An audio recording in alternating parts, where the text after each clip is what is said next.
문제는 핵융합이 아니라 그 에너지를 누가 먼저 전장구조로 바꾸느냐다. 해외에 한국이 인공태양연구시설을 추진한다는 소식이 흘러나갔을 때 군사 쪽 사람들은 감탄부터 하지 않는다. 먼저 계산서를 꺼낸다. 전력이다.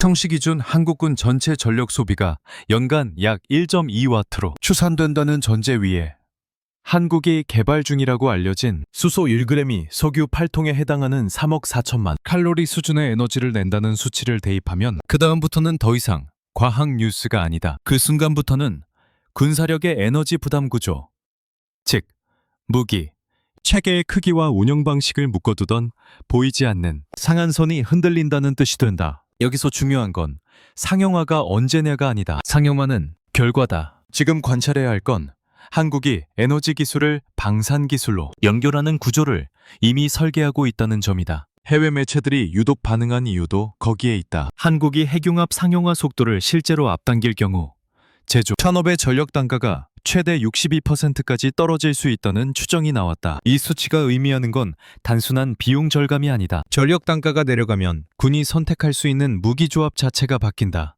전력 때문에 검토만 하다 접는 체계들이 갑자기 현실적 옵션으로 들어온다. 반대로 전력에 묶인 국가들은 하고 싶어도 못하는 상태로 남는다. 선언이 아니라 구조가 갈라지는 지점이다. 핵융합 기술의 진전이 국가 전략 자산의 성격을 바꾸는 이유는 군사 분야에서 전력이 더 이상 후방 지원이 아니기 때문이다. 한국형 플랫폼은 이미 전력 기반 무기 비중이 커지고 있다. 레이저 대공 무기만 해도 20에서 30kW 운용 기준에서 시간당 전력 소모량이 36kWh 내외로 제시된다. 레일건은 더 노골적이다. 32MJ급 발사 실험에서 25MW급 전력이 필요하다는 수치가 나온다. 지금은 축전 시스템과 연료 공급을 병행하며 억지로 맞춘다. 그 억지가 곧 플랫폼의 크기, 유지비, 운용 제약으로 돌아온다. 그런데 핵융합 기반 고밀도 전력이 상용화되면 전력 공급 장치의 부피와 비용이 60% 이상 줄어드는 추정이 등장한다. 여기서 효율이 좋아진다는 말로 끝내면 업계박 사람의 감상이다. 이건 작전 구조가 바뀐다는 의미다. 같은 임무를 더 작은 플랫폼으로 수행하고 같은 플랫폼으로 더 큰 임무를 밀어붙일 수 있다는 얘기다. 해외 전문지들이 한국의 1억도 플라즈마 장시간 운전 기록을 상용화 가능성의 핵심 지표로 보는 것도 그래서다. 특히 100초 이상 고온 플라즈마를 안정적으로 유지하는 능력은 기술 과시가 아니라 장기 작전 플랫폼의 전력 효율을 가르는 기준으로 해석된다. 말이 길어질 필요가 없. 100초는 단지 실험실 시간 단위가 아니라 연속 운전의 감각을 군사적으로 바꾸는 경계다. 이 경계를 넘을 수 있는 국가는 많지 않고 그 중에서 군사 경제 변수를 동시에 계산하며 아키텍처로 묶는 방식은 더더욱 드물다. 그러니 해외가 한국을 예외로 본다. 그들은 한국이 무엇을 만들었는지보다 어떻게 묶어버렸는지를 본다. 그리고 이 지점에서 경쟁국들이 어색해진 미국은 핵융합 연구 역량이 약해서가 아니다. 문제는 거대한 국제 공동 프로젝트 체계가 갖는 고질적인 둔감함이다. 실험 결과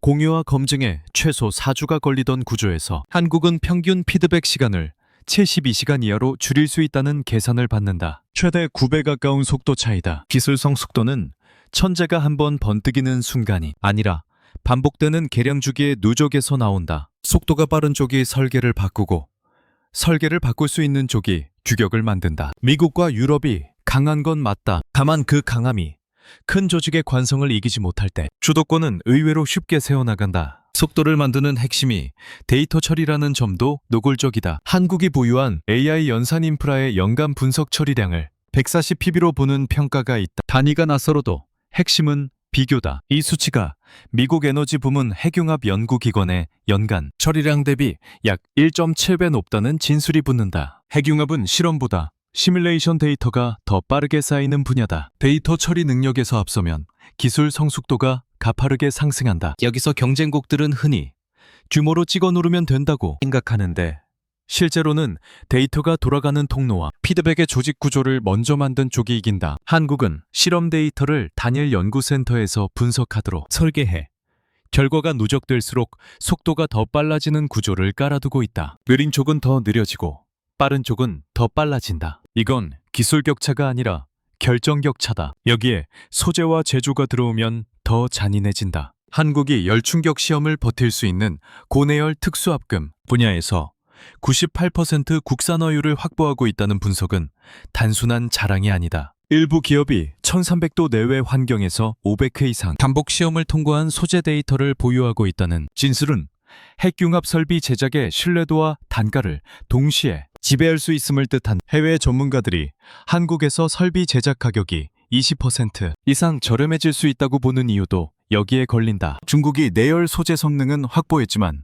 정밀 가공에서 0.05mm 수준의 제한을 넘지 못해 상업용 설비 제작 난도가 높다는 평가는 단지 중국을 비웃기 위한 문장이 아니다. 따라잡을 수 있다는 믿음이 왜 반복적으로 무너지는지에 대한 구조 설명이 소재 성능만으로 끝이 아니다. 가공, 조립, 유지, 재현선까지 이어지는 체계가 없으면 산업화는 구호에 머문다. 이쯤 되면 핵융합 이야기는 이미 군사 이야기로 넘어가 있다. 해압 기반 소형 발전 모듈이 실현될 경우 레이저 요격, 체계나 전자기 무기처럼 순간 전력 소모가 큰 무기들이 더 작고 가벼워지고 플랫폼 크기를 30% 이상 줄일 수 있다는 가능성이 제기된다. 가능성이라는 단어가 붙는다고 해서 가볍게 넘길 성질이 아니다. 전력 공급 장치가 작아지는 순간 무기 체계의 설계 철학이 바뀐다. 같은 배수량, 같은 기체, 같은 차량에서 탑재, 우선순위가 바뀌고 그 변화는 곧 수출 경쟁력으로 이어진다. 한국은 에너지 기술의 우위를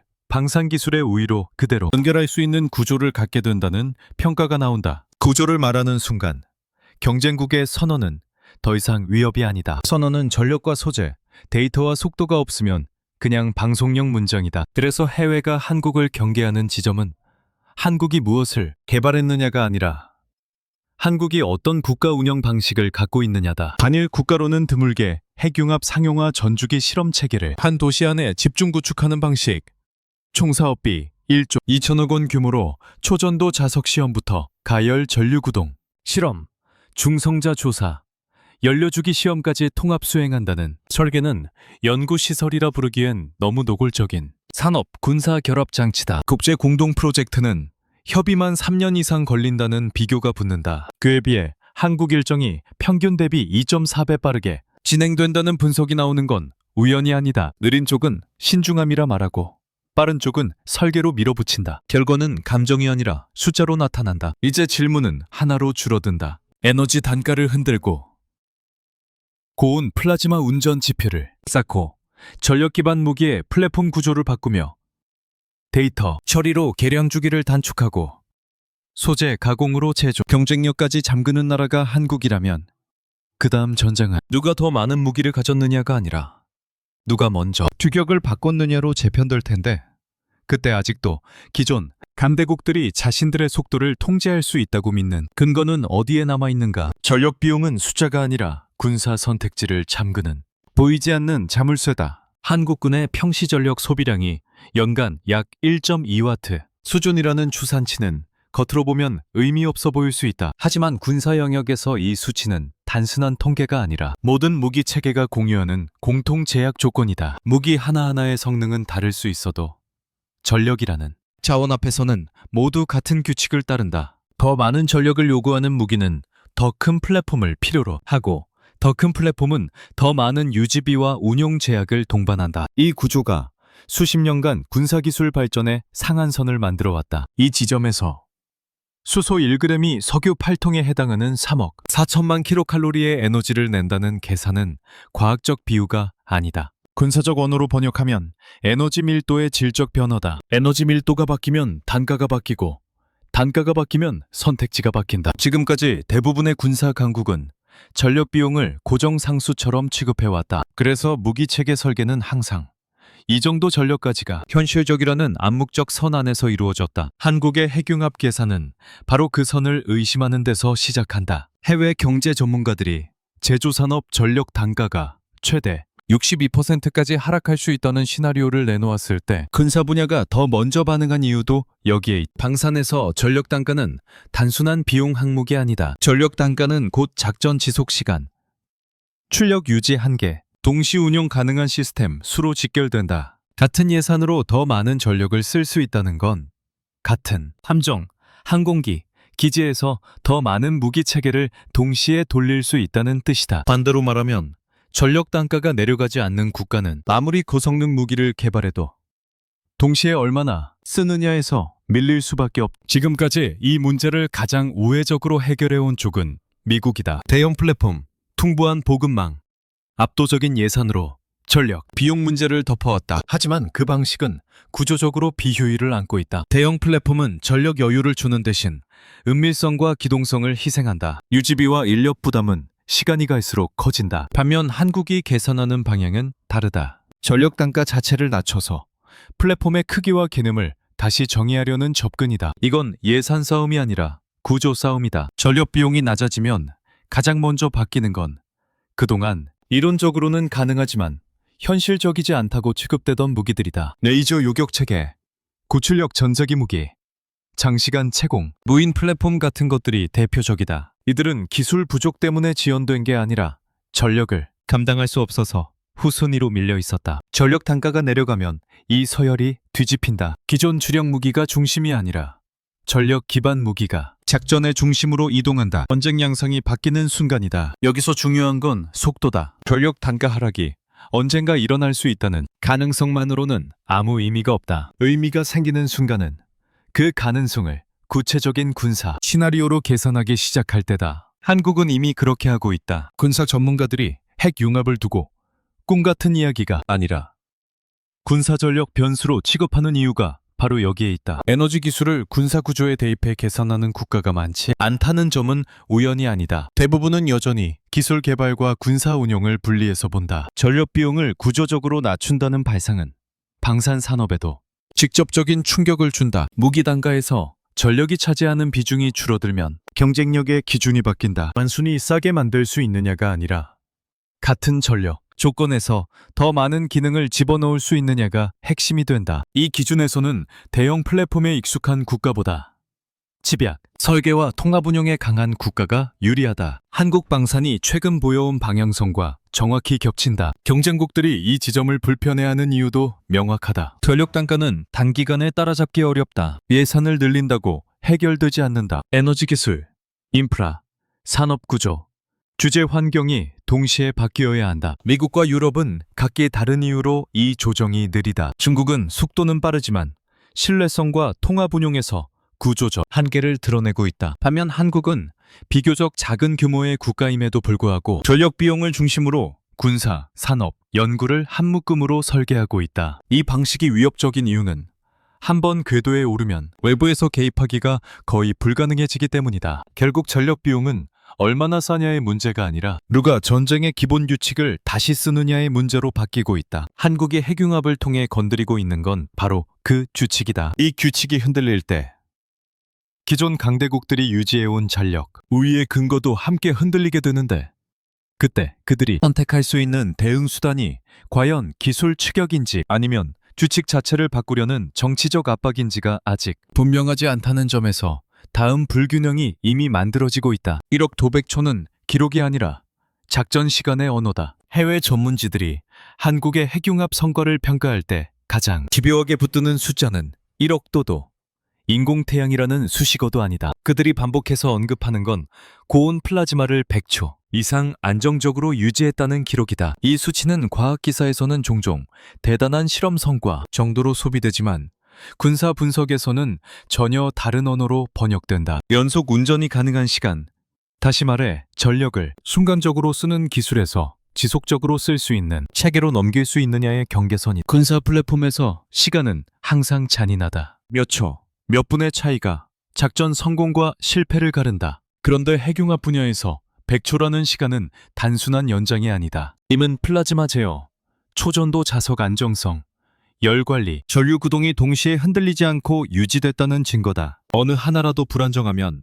기록은 즉시 깨진다. 해외 군사 전문가들이 이 수치를 상용화 가능성의 핵심 지표로 보는 이유는 이 조합이 깨지지 않았다는 사실 자체가 이미 운용기술 단계에 들어섰다는 신호이기 때문이다. 여기서 경쟁국들이 자주 착각하는 지점이 있다. 1억도라는 온도 자체는 이론적으로 누구나 도달할 수 있다. 문제는 그 온도를 얼마나 오래, 얼마나 반복적으로, 얼마나 예측 가능하게 유지하느냐다. 군사 관점에서 예측 가능성은 곧 신뢰성이다. 신뢰할 수 없는 전력원은 실험실을 넘지 못한다. 한국의 100초 기록은 단발 이벤트가 아니라 장기 운전으로 이어질 수 있는 제어 능력이 축적되고 있음을 암시한다. 그래서 이 숫자는 군사 쪽에서 더 크게 울린다. 이 기록이 장기자점 플랫폼과 직접 연결되는 이유도 명확하다. 장거리 레이저 요격, 지속 전자전, 고출력 센서 운영 같은 체계들은 순간 출력보다 안정적 지속 출력을 더 요구한다. 전력 공급이 끊기거나 흔들리는 순간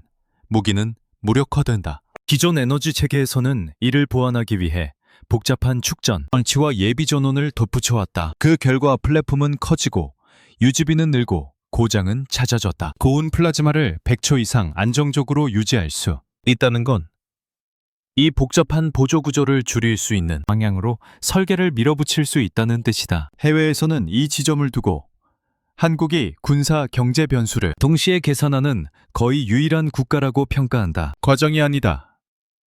많은 국가는 핵 융합을 여전히 에너지 정책의 연장선에서 다룬다. 군사 적용은 먼 미래의 이야기로 미뤄둔다. 반면 한국의 접근은 다르다. 플라즈마 운전 시간이라는 기술 지표를 곧바로 작전 지속, 시간, 플랫폼 효율, 전력 신뢰도로 환산한다. 기술과 운용 사이의 번역 과정이 짧다는 건 그만큼 의사결정 속도가 빠르다는 의미다. 이 차이는 시간이 지날수록 벌어진다. 플라즈마를 오래 유지할수록 그 과정에서 쌓이는 데이터는 기하급수적으로 늘어난다. 제어 알고리즘, 소재 열화 패턴, 자석 안정성, 비정상, 상황 대응 데이터가 축적된다. 이 데이터는 다시 다음 실험의 설계를 바꾼다. 결국 100초는 하나의 숫자가 아니라 개량 주기가 가속되기 시작한 지점을 상징한다. 이 주기가 빨라질수록 기술 격차는 단순한 추격으로는 메울 수 없는 형태로 굳어진다. 경쟁국 입장에서 가장 불편한 부분은 이 기록이 아직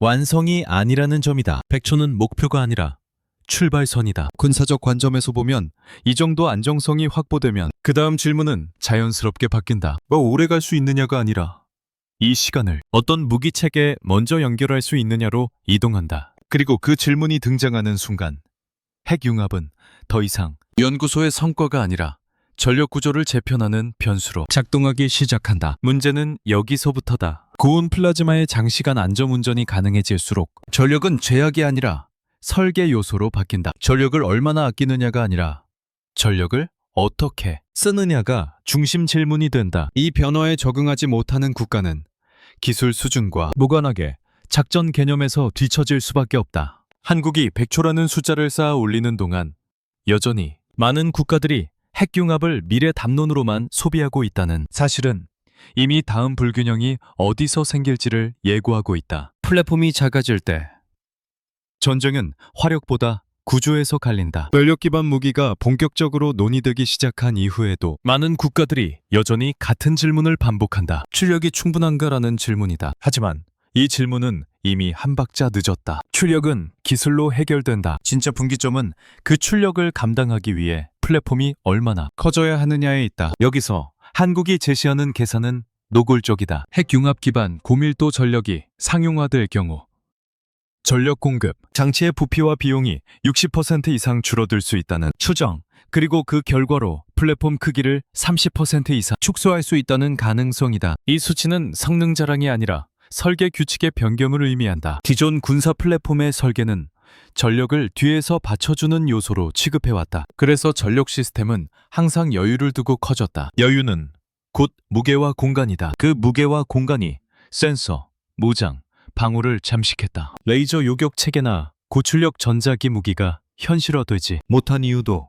여기에 있다. 기술이 없어서가 아니라 전력을 싣기 위해 플랫폼이 감당해야 할 비용이 너무 컸기 때문이다. 한국이 계산하는 구조는 이 고리를 끊는다. 전력을 줄이는 게 아니라 전력을 싣는 구조 자체를 바꾼다. 레이저 대공 무기를 보자. 20에서 30kW, 운용 기준에서 시간당 36kW, 아워 내외에 전력 소모라는 수치는 이미 공개적으로 언급된다. 이 수치를 지금의 방식으로 충당하려면 축전 장치, 냉각, 예비 전원이 뒤엉킨다. 그 결과 무기는 탑재 가능한 옵션이 아니라 특정 플랫폼 전용 장비가 된다. 하지만 전력 공급 장치가 작아지고 안정화되면 이야기가 달라진다. 같은 레이저가 더 작은 함정, 더 작은 차량, 심지어 무인 플랫폼에도 자연스럽게 올라간다. 여기서 전쟁의 양상은 화력 경쟁이 아니라 배치 밀도 경쟁으로 이동한다. 레일건 역시 마찬가지다. 32MJ급 발사 실험에 25mT급 전력이 필요하다는 수치는 지금까지 레이건을 실험적 무기로 묶어두는 가장 강력한 명분이었다. 이 전력을 감당할 수 있는 플랫폼은 제한적이었고 유지비와 신뢰성 문제가 뒤따랐다. 그러나 고밀도 전력이 안정적으로 공급될 수 있다면 레이건은 더 이상 대형 플랫폼의 산증이 아니다. 전력 시스템이 축소되면 발사체와 제어 시스템을 중심으로 한 모듈화 설계가 가능해진다. 모듈화는 곧 확산이다. 확산은 상대의 방어 개념을 무너뜨린다. 이 지점에서 기존 강대국들의 설계 철학이 불리해진다. 미국과 유럽의 주력 플랫폼은 크고 복잡하다. 강력하지만 둔하다. 전력 여유를 확보하기 위해 이미 과도한 체급을 선택해왔다. 반면 플랫폼 크기를 줄일 수 있는 국가는 선택지가 많아진다. 같은 예산으로 더 많은 플랫폼을 띄우거나 같은 플랫폼에 더 많은 임무를 얹을 수 있다. 은밀성, 기동성, 생존성이 동시에 올라간다. 이건 성능 비교표로는 잘 드러나지 않지만 실제 작전에서는 결정적 차이를 만든다. 플랫폼 축소의 효과는 해군과 공군에서만 끝나지 않는다. 지상 전력에서도 전력 기반 센서와 무기의 비중이 커질수록 전력 공급 구조는 병력 배치와 운용 개념을 바꾼다. 고출력 센서를 상시 운용할 수 있다면 감시와 타격의 간격이 줄어든다. 반응 속도가 빨라지고 지휘 통제의 부담이 줄어든다. 결국 전력 기반 무기가 많아질수록 지휘 체계는 단순해지고 결정은 빨라진다. 이 변화는 단순한 장비 교체로 따라올 수 있는 영역이 아니다. 해외 분석에서 자주 간과되는 부분은 플랫폼이 작아질수록 유지와 정비의 부담도 함께 줄어든다는 점이다. 전력 공급 장치의 부피와 비용이 줄어들면 고장 요소도 줄어든다. 부품 수가 줄어들고 교체 주기가 늘어난다. 이는 곧 가동률 상승으로 이어진다. 한국 군사 플랫폼이 얼마나 강한가 보다 얼마나 자주, 얼마나 오래 쓸 수 있는가에서 우위를 확보할 수 있다는 계산이 나온다. 이 차이는 평시에는 잘 보이지 않지만 장기 충돌, 국면에서는 누적되어 치명적인 격차를 만든다. 경쟁국들이 이 구조를 불편해하는 이유는 분명하다. 플랫폼 축소는 단순한 기술 문제가 아니라 기존 전력 구조를 전면 수정해야 하는 문제이기 때문이다. 이미 구축된 기지, 정비 체계, 교육 시스템, 보급망이 모두 영향을 받는다. 변화 비용이 막대하다. 그래서 많은 국가는 전력 기반 무기의 필요성을 인정하면서도 기존 플랫폼에 추가하는 방식으로 버틴다. 그러나 추가는 언제나 임시 방편이다. 구조를 바꾸지 않으면 결국 무게와 복잡성에 다시 발목을 잡힌다. 한국이 핵 융합을 통해 겨냥하는 건 바로 이 지점이다. 더 강한 무기를 만드는 게 아니라 같은 무기를 전혀 다른 체급으로 운용할 수 있는 조건을 만드는 것. 이 조건이 충족되는 순간 전쟁의 중심은 화력 비교에서 플랫폼 구조 비교로 이동한다. 그리고 구조 비교에서는 이미 큰 것을 만들어온 국가보다 이제 막 구조를 다시 짜는 국가가 유리해지는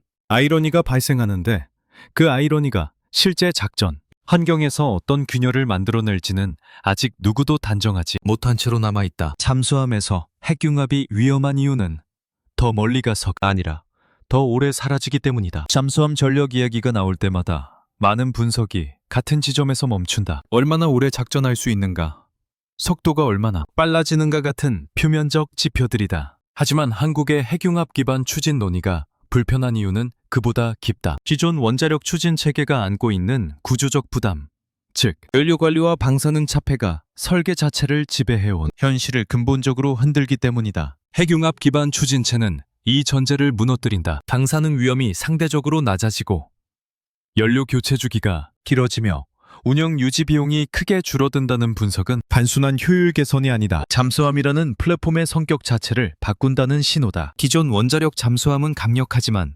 복잡하다. 연료 주기, 차폐 구조, 정비 일정이 설계 단계부터 깊숙이 박혀 있다. 이 구조는 안전을 담보하는 대신 은밀성과 유연성을 갉아먹는다. 소음 관리도 마찬가지다. 추진 체계가 복잡할수록 진동과 열, 냉각 과정에서 발생하는 미세한 소음원을 완전히 제거하기 어렵다. 한국형 핵융합 추진 논의에서 반복적으로 언급되는 포인트가 소음원이 줄어들 수 있다는 분석인 이유도 여기에 있다. 소음은 단순한 불편 요소가 아니라 잠수함 전력의 생존을 좌우하는 변수다. 해외 분석에서는 이 기술이 적용될 경우 한국형 잠수함의 작전 지속 시간이 최소 2배 이상 늘어날 수 있다는 계산이 등장한다. 이 수치를 곧바로 과장으로 치부하는 시각도 있다. 그러나 이 계산의 근거는 단순하다. 연료 교체와 관련된 제약이 줄어들면 작전 계획에서 휴양이라는 변수가 뒤로 밀린다. 작전이 길어질수록 잠수함은 단순한 타격 수단이 아니라 상시 존재하는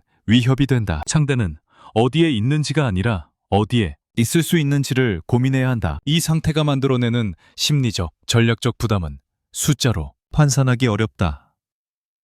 소음 감소와 작전 지속 시간 증가는 서로 연결된다. 잠수함이 오래 머물수록 은밀성은 더 중요해진다. 기존 체계에서는 장시간 운용이 곧 소음 누적과 정비, 부담으로 이어졌다. 핵융합 기반 추진이 이 고리를 끊을 수 있다면 잠수함은 작전 시간이 늘어날수록 오히려 더 위험해지는 역설적 무기가 된다. 해외 군사 전문가들이 이 부분을 특히 경계하는 이유다. 더 빠른 잠수함은 대비할 수 있다. 하지만 더 조용하고 더 오래 사라지는 잠수함은 대응, 개념 자체를 흔든다. 여기서 한국의 위치가 특이해진다. 전통적인 원자력 잠수함 강국들은 이미 구축된 체계와 규제가 발목을 잡는다. 새로운 추진 개념을 도입하려면 기존 설계 철학과 안전, 기준을 전면 수정해야 한다. 비용과 정치적 부담이 크다. 반면 한국은 상대적으로 늦게 진입한 만큼 기존 체계를 절대 기준으로 삼지 않아도 되는 자유를 갖고 있다. 이는 약점이 아니라 기술 전환기에는 오히려 강점으로 작용한다. 핵융합 추진 논의가 한국에서 더 빠르게 현실적인 시나리오로 계산되는 이유다. 잠수함 전력에서 핵융합의 또 다른 의미는 운용 유지비, 구조의 변화다. 운영 비용이 낮아지면 훈련과 실전 배치의 경계가 흐려진다. 더 자주, 더 오래 바다에 나갈 수 있다면 숙련도와 데이터가 축적된다. 이는 단기간에 따라잡을 수 없는 격차로 이어진다. 많은 국가들이 잠수함을 비싸고 신중하게 써야 하는 자산으로 다루는 동안 한국은 상대적으로 부담 없이 운용할 수 있는 조건을 설계하고 있는 셈이다. 이 모든 변화는 아직 적용되면이라는 조건을 달고 있다. 그러나 군사 분석에서 중요한 건 조건이 아니라 방향성이다. 핵융합 기반 추진이 현실적인 선택지로 계산되기 시작한 순간 기존 잠수함 전력의 우위 공식은 이미 균열을 맞는다. 더 깊이 잠수하는가, 더 빠르게 움직이는가 보다 얼마나 오래 감지되지 않은 채 존재할 수 있는가가 중심 질문으로 떠오른다. 이 질문에 대한 답을 준비하는 국가와 그렇지 않은 국가 사이의 간극이 향후 해양 전장의 가장 불안정한 비대칭으로 남아있다. 140pb의 데이터는 계산 능력이 아니라 지배 속도의 문제다. 핵융합을 둘러싼 경쟁에서 많은 국가들이 여전히 누가 더 큰 장치를 만들었는가에 집착한다. 하지만 실제로 격차가 벌어지는 지점은 장치의 크기가 아니라 데이터가 돌아가는 속도다. 해외 전문가들이 한국을 평가할 때 반복해서 언급하는 수치가 있다. 한국이 보유한 AI 연산 인프라의 연간 분석 처리량을 140페타바이트로 본다는 평가다. 이 수치는 단순한 저장 용량이나 계산 능력을 자랑하기 위한 숫자가 아니다. 핵융합 기술에서 이 수치는 곧 의사결정 주기의 길이를 의미한다. 핵융합은 실험보다 시뮬레이션이 훨씬 빠르게 쌓이는 분야다. 실제 장치를 한 번 돌릴 때마다 발생하는 데이터는 방대하지만 그보다 더 많은 데이터는 가상실험과 변수 조합에서 나온다. 문제는 이 데이터를 얼마나 빨리 처리하고 얼마나 빨리 다음 설계로 반영할 수 있느냐다. 한국의 연간 140페타바이트 처리량이 미국 에너지 부문 핵융합 연구기관의 연간 처리량 대비 약 1.7배 높다는 비교가 나오는 이유도 여기에 있다. 양의 차이가 아니라 속도의 차이다. 이 차이는 피드백 시간에서 노골적으로 드러난다. 한국은 실험 데이터를 단일 연구센터에서 즉시 분석하도록 설계되어 있어 해외에서는 평균 피드백 시간이 72시간 이하로 줄어들 것이라는 계산을 내놓는다. 기존 국제 공동 프로젝트에서는 실험 결과를 공유하고 검증하는데 최소 4주가 걸렸다. 이 간극은 단순히 빠르다, 느리다의 문제가 아니다. 한쪽은 한 달에 한 번 설계를 바꾸고 다른 쪽은 같은 기간에 여러 번 설계를 수정한 이 차이가 누적되면 기술 격차는 선형이 아니라 가속 곡선으로 벌어진다. 분사 관점에서 이 구조는 더 위험하다. 전력 기반 무기와 플랫폼 설계는 반복적인 개량과 수정이 필수적이다. 출력, 열, 소재 열화, 제어 알고리즘이 서로 영향을 주기 때문이다. 데이터 처리 속도가 느리면 설계는 보수적으로 굳는다. 실패를 두려워하게 되고 검증되지 않은 영역을 피하게 된다. 반면 피드백 주기가 짧아지면 실패는 비용이 아니라 정보가 된다. 한국이 가진 속도의 이점은 바로 이 지점에서 작동한 시험 결과가 쌓일수록 다음 선택은 더 공격적으로 변할 수 있다. 해외에서는 이 속도를 한국의 숨은 무기라고 평가한다. 겉으로 드러나는 건 장치와 기록이지만 실제로는 그 뒤에서 돌아가는 데이터 처리 체계가 기술 성숙도를 끌어올린다는 분석이다. 핵 융합 기술은 어느 순간 갑자기 완성되는 게 아니라 수없이 많은 작은 조정의 결과로 성숙한다. 이 조정의 빈도를 결정하는 것이 데이터 처리 능력이다. 미국과 유럽이 공동 연구라는 틀 안에서 합의와 조율에 시간을 쓰는 동안 한국은 분석과 수정이 한 공간에 순환되는 구조를 택했다. 이 선택이 만드는 차이는 시간이 갈수록 커진다. 경제 전문가들이 이 계량 주기 단축이 산업계 부가 가치를 10년 기준 최소 18조 원에서 26조 원 사이로 키울 수 있다고 보는 것도 같은 맥락이다. 단순히 기술이 앞선다는 의미가 아니다. 더 빠른 주기로 설계를 바꾸고 더 빠르게 시제품을 만들며 더 빨리 양산 구조로 옮길 수 있다는 뜻이다. 이 과정에서 표준이 만들어지고 그 표준을 먼저 친 쪽이 시장을 정의한다. 군사기술과 산업기술이 분리되지 않는 이유다. 경쟁국들이 이 구조를 따라하기 어려운 이유도 분명하다. 데이터 처리 능력은 장비를 사서 해결할 수 있는 문제가 아니다. 조직구조, 연구문화, 보안체계, 의사결정 방식 모두 맞물려야 한 특히 군사와 연계된 기술에서는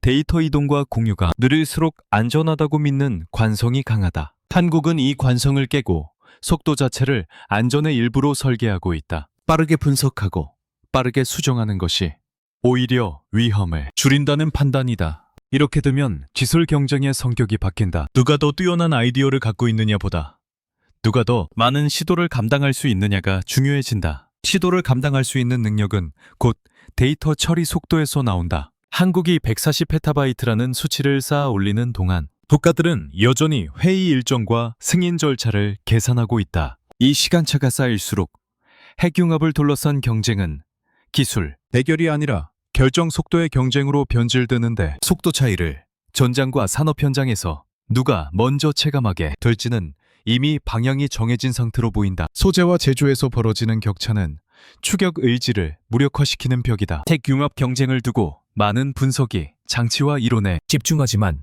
실제로 판을 가르는 건 소재와 가공이다. 해외 연구기관들이 한국을 평가할 때 유독 강조하는 지점이 있다. 열충격 시험을 견디는 고내열 특수압금 분야에서 98% 국산화율을 확보하고 있다는 분석이다. 이 수치는 자급자족의 상징이 아니라 반복 시험과 재현성을 담보할 수 있는 구조가 이미 완성 단계에 들어섰다는 의미다. 핵 융합 설비는 한 번 성공하면 끝나는 장치가 아니다. 수백 번, 수천 번의 열 사이클을 버텨야 비로소 산업과 군사로 내려온다. 일부 한국 기업이 1300도 내외 환경에서 500회 이상 반복 시험을 통과한 소재 데이터를 보유하고 있다는 사실은 단순한 기술 성과가 아니다. 이 데이터는 설계 변경의 속도를 결정한다. 소재의 열화 패턴을 알고 있다는 건 어디까지 밀어붙일 수 있는지를 안다는 뜻이다. 안전계수를 보수적으로 잡아 설계를 키울 필요가 없어진다. 그 결과는 곧바로 장치의 소형화, 경량화, 비용 절감으로 이어진다. 해외 전문가들이 한국에서 핵융합 설비 제작 가격이 20% 이상 저렴해질 수 있다고 분석하는 이유가 여기서 나온다. 이 지점에서 중국이 자주 언급된다. 중국은 내열 소재의 기본 성능은 확보했다는 평가를 받는다. 하지만 정밀 가공에서 0.05mm 수준의 한계를 넘지 못해 상업용 설비 제작 난도가 높다는 분석이 반복된다. 이 차이는 사소해 보이지만 실제로는 결정적이다. 핵융합 설비와 고출력 에너지 장치는 미세한 공차가 성능과 수명을 좌우한다. 가공 정밀도가 받쳐주지 않으면 설계는 종이 위에서만 성립한다. 성능을 확보해도 대량 생산과 안정 운영으로 이어지지 못한다. 그래서 중국은 할 수 있다는 선언을 반복하지만 규격을 장악하지는 못한다. 한국의 소재 경쟁력이 위험한 이유는 이것이 전력, 인프라 시장에만 머물지 않기 때문이다. 레이저 무기, 극초음속 대응 센서, 고출력 전자 체계는 모두 내열 초전도 소재의 품질이 성능의 절반 이상을 결정한다. 한국 기업들이 초전도 케이블의 연장률과 전류밀도 시험에서 세계 3위권 성능을 기록하고 있다는 평가는 단지 연구 성과가 아니다. 군사 플랫폼의 신뢰성과 유지비를 동시에 좌우하는 기반이다. 소재가 안정적이면 시스템은 단순해진다. 단순해질수록 고장은 줄고 가동률은 오른다. 군사 전문가들이 이 데이터를 근거로 한국 군용 신형 에너지 플랫폼의 조립과 정비 비용이 향후 18%까지 줄어들 수 있다고 계산하는 것도 같은 맥락이다. 정비 비용은 무기 도입 이후에야 실체를 드러내는 부담이다. 도입 당시의 화려한 성능보다 수십 년에 걸친 운용, 비용이 전력의 지속성을 결정한다. 이 비용이 줄어들면 같은 예산으로 더 많은 플랫폼을 유지할 수 있다. 해외에서는 이 절감분이 방산 수출 경쟁력으로 전이될 경우 한국 기업의 글로벌 점유율이 최대 2자릿수 후반까지 상승할 수 있다는 전망을 내놓는. 이 전망이 불편한 이유는 단순한 가격 경쟁이 아니라 구조적 우위를 전제하기 때문이다. 여기에 공급망 구조 변화가 겹친다. 산업계 분석 자료에 따르면 2024년 기준 한국 핵융합 관련 기업들의 기술 분산도는 61% 수준으로 평가된다. 연구시설이 완성되면 이 분산도가 34% 수준으로 줄어든다는 분석이 나온다. 이는 특정 지역의 기술과 인력이 집중되면서 개발 속도가 더 빨라지는 구조를 의미한다. 미국과 유럽은 이 집중화를 시도할 때마다 지역, 이해관계와 규제로 속도가 느려진다. 반면 한국은 비교적 짧은 의사결정 경로로 이를 밀어붙일 수 있다. 상용화 초기 주도권을 한국에 내줄 수 있다는 해외의 평가가 여기서 나온다. 소재와 제조에서의 우위는 한번 굳어지면 따라잡기 어렵다. 연구 장비를 늘리고 예산을 투입한다고 해결되지 않는다. 시험 데이터, 실패 기록, 공정 노하우가 축적되어야 한다. 이 축적에는 시간이 필요하다. 한국은 이미 이 시간을 앞당겨 쓰고 있다. 그래서 경쟁국들은 기술 수준을 논하기보다 시간을 어떻게 줄일 수 있느냐를 고민하지만 그 시간 자체가 바로 한국이 확보한 자산이라는 점에서 다음 단계에 비대칭이 만들어지고 있다. IFF 모드 5는 장비가 아니라 의존 구조를 끊는 신호다. 핵 융합과 에너지 이야기를 따라오던 흐름이 갑자기 피아 식별 장치로 넘어가는 대목에서 많은 시청자는 맥락이 끊긴다고 느낀다. 하지만 군사구조를 보는 사람에게 이 전원은 자연스럽다. 에너지, 데이터, 암호가 하나의 축으로 묶일 때 그 축이 실제 전장에서 어디까지 독립적으로 작동할 수 있는지를 보여주는 지표가 바로 IFF이기 때문이다. 한국군이 모두 IFF를 미국의 기술 지원 없이 독자 개발했다는 사실은 성능 자랑이 아니라 구조적 의존, 관계의 균열을 의미한다. 모드 OIFF는 단순한 업그레이드가 아닌 링크 16을 통해 미군과 나토가 공유하는 전술 데이터, 환경에서 피아 식별은 연합작전의 전제 조건이다. 이 체계는 암호화 장비로 분류될 만큼 민감하고 실제로 미국은 최종 암호화 키와 일부 항제밍 알고리즘의 이전을 꺼려왔다. 이유는 명확하다. 암호는 한번 유출되면 되돌릴 수 없고 전장 전체의 신뢰도를 무너뜨릴 수 있기 때문이다. 그래서 많은 동맹국들은 모드 5를 받아쓰는 기술로만 접근해왔다. 한국은 다른 선택을 했다. 기술 이전이 거절된 상태에서 자체 암호화 키를 포함한 모드 5 체계를 독자적으로 완성했다는 점이 핵심이다. 이 과정에서 내부 극비 테스트 중 암호화 결함이 발견됐다는 사실은 성공담보다 더 중요한 단서를 제공한다. 암호화 키를 교환하는 특정 조건에서 취약점이 노출됐고 외부 도움을 받을 수 없는 상황에서 문제를 해결해야 했다. 이때 한국군과 방산기업 연구진이 선택한 건 지연이나 축소가 아니라 알고리즘 재설계와 일부 양자 기법의 긴급 투입이었다. 그리고 이 문제를 72시간 만에 해결했다는 기록이 남는다. 이 72시간은 단순한 에피소드가 아니다. 앞서 핵융합 데이터 처리에서 등장했던 속도의 논리가 그대로 반복된다. 결함을 발견하고 수정하고 검증하는 주기가 짧을수록 시스템은 빠르게 성숙한다. 이 사건 이후